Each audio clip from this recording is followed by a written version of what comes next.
Welcome to the Morningstar series 3 Stock Picks. I'm Holly Black. With me is Jim Leaviss. He's manager of the M&G Global Macro Bond Fund. Hello. Hello.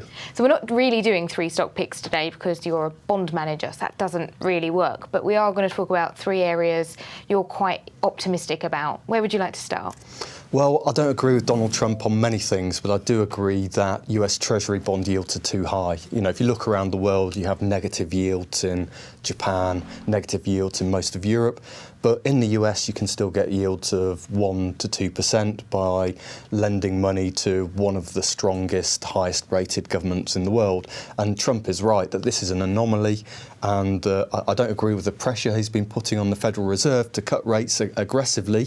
But eventually, the Fed will respond to the declining global environment and start cutting federal rates more than priced in, and that will be good news for those bond markets. So we like US Treasuries.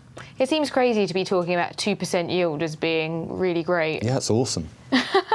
So why will that be good for bond investors? Well, I'm not saying it's back to the glory days of high yields that you could get. You know, when I started, you could get 8% for investing in gilts. Those days are gone, but also gone is inflation pressures. So if your underlying inflation rates in Europe are probably under 1%, in the US probably under 1.5%, then 2% yield is giving you a real return, which is quite hard to get in many other asset classes. So I'm not saying this is going to make anyone rich and, these are fantastic opportunities, but A, the yields are okay, and B, if rates are cut, the prices will go up of those bonds. So you've got some potential for capital gain as well as a slightly attractive yield. Cool. So where are we going next? Well, I think the second one is probably the most neglected area of bond and currency markets, and that's the Japanese yen. Everyone has it in their head that Japan is this disaster area that hasn't grown since the end of the 1980s and where everybody's in dire straits, where actually it's a country with one of the highest GDP per heads in the world, an unemployment rate probably half that of the US and the UK, not quite, but much lower certainly, and low crime and very prosperous economy. And yet people think it's this disaster area. Actually, the Japanese yen is really, really neglected. You could look at something like the Big Mac Index that's published in the back of The Economist every month that kind of shows you relative currency valuations around the world. And every single month, the yen comes out as probably being 20% cheap. So I like the yen because it's fundamentally wrongly priced. It's 20% undervalued. And also it works really well in a portfolio because when you think about currencies, you don't just buy them to take risk and think about returns you might get on the upside. You think about the overall portfolio shape and how you reduce volatility. And the yen is negatively correlated with all risk assets. So if you're a bit bearish on the state of the world like I am, the yen will probably do well in that risk-off environment at the same time as looking really quite cheap. So what's that third area we're talking about? The third area is one I haven't had the courage yet to pull the trigger on, but I think is one that's increasingly looking good value.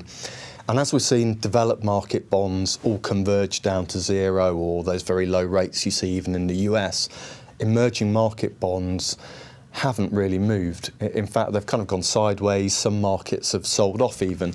So I work with Claudia Kalish, who runs our emerging market bond fund here. She's the deputy on this fund, and I'm waiting to discuss with her when we should pull the trigger really to add what are bonds that yield 6 to 10% in dollars or euros, and even more if you go into the local currency market. So I think the fundamentals for emerging markets are far better than they were a few years ago. They have low debt to GDP, they have great demographics with young people rather than the ageing societies we have in developed markets, and they're kind of doing the right things structurally. So I think over the medium term, emerging market debt looks a really good overweight to have in a portfolio like this. I haven't quite got to the level where I'm prepared to go overweight in that asset class, but watch this space. But presumably you have to be super picky there because we have also seen some economic crises. It's not all great. Yeah, I mean, as someone said, there are 4 kinds of countries: developed markets, developing markets, Japan and Argentina. And, you know, Argentina is effectively defaulting again this year. And, you know, it wasn't so long since the last default there. So you do have to be picky. But when you're getting yields of 8 to 10%, you can afford to get some things wrong. It's, you know, if I buy European investment grade bonds and they are paying me 60 basis points over government bonds, I can't afford a single mistake in my portfolio. One mistake will wipe out any of that yield for my whole portfolio. Yet if I buy some emerging market bonds that I like, so I've already, you know, I'm not just picking with a dartboard, selecting the ones I like, I still can afford to make some mistakes, and that's a good place to be for a fund manager. Super. Well, thank you so much for your time. Thank you. And thanks for joining us.